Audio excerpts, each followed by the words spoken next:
Rappelez à tous le bien fondé du respect des articles du Code électoral, lesquels articles prévoient les comportements à adopter pour que tout se passe bien et dans de bonnes conditions est la principale raison de la tenue de cette conférence de presse organisée ce 2 janvier 2023 à Cotonou par le Front des organisations nationales contre la corruption. Vous avez appris, comme nous, que dans certaines localités, les responsables politiques ont dit « Vous ne devez pas voter pour tel parti ». Si jamais je trouve un bulletin de tel parti dans l'urne, je vais essayer d'identifier celui ou celle qui a fait ça et la personne aura de mes nouvelles. Dans d'autres localités, nous avons entendu « Mesdames et messieurs, vous n'avez pas le droit de voter pour tel autre parti.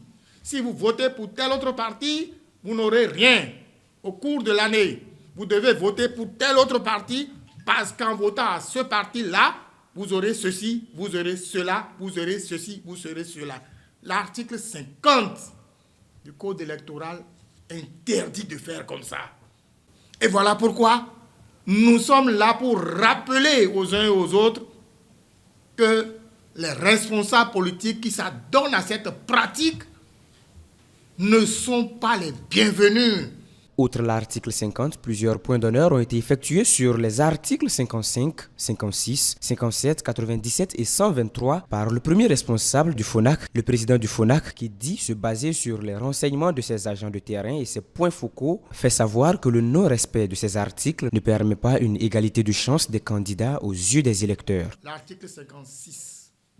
En tout état de cause, il est interdit, sous peine de sanctions prévues au Code pénal, à tout préfet et toute autorité non élue de l'administration territoriale de se prononcer publiquement d'une manière quelconque sur la candidature, l'éligibilité et l'élection d'un citoyen ou susciter ou soutenir sa candidature ou de s'impliquer dans toute action ou initiative qui y concourt. Vous avez entendu des préfets qui sont en train de battre campagne pour tel ou tel camp. Vous le savez ça. Est-ce que c'est normal? C'est interdit par la loi. L'article 56 interdit cela. Et pourtant, des préfets sont en train de le faire actuellement. Il faudrait le leur rappeler. Dans sa vision d'assister à des élections pacifiques, crédibles, sans violence ni heurts, le FONAC, à travers son président, recommande, entre autres, le non-bourrage des urnes et la préservation de la sincérité du vote.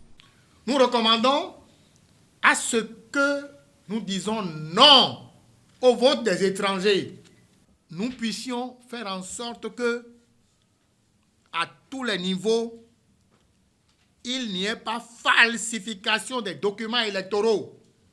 Qu'on ne dise pas que c'est Z alors que c'est A. Qu'on ne transforme pas le 2 en 12. Qu'on ne transforme pas le 20 en 1000 ou en 2000. Nous disons qu'il faudrait proclamer les résultats poste de vote par poste de vote. Rappelons que la campagne électorale, démarrée le vendredi 23 décembre 2022, est prévue pour prendre fin le vendredi 6 janvier 2023. Avis donc à tous tout au long du reste de la période.